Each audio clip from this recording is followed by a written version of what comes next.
বাঁকুড়া জেলার মেয়ে বটে, মুড়ির সাথে চপ বেগনি খাবো না তাই কি হয়?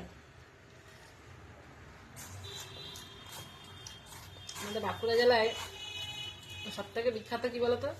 চপ মুড়ি।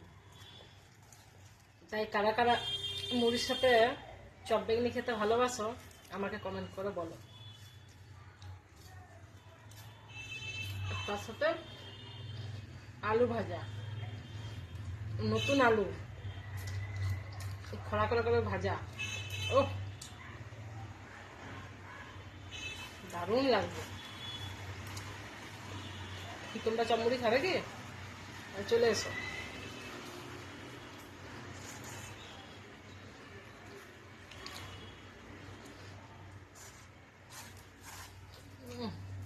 দারুণ লাগবে।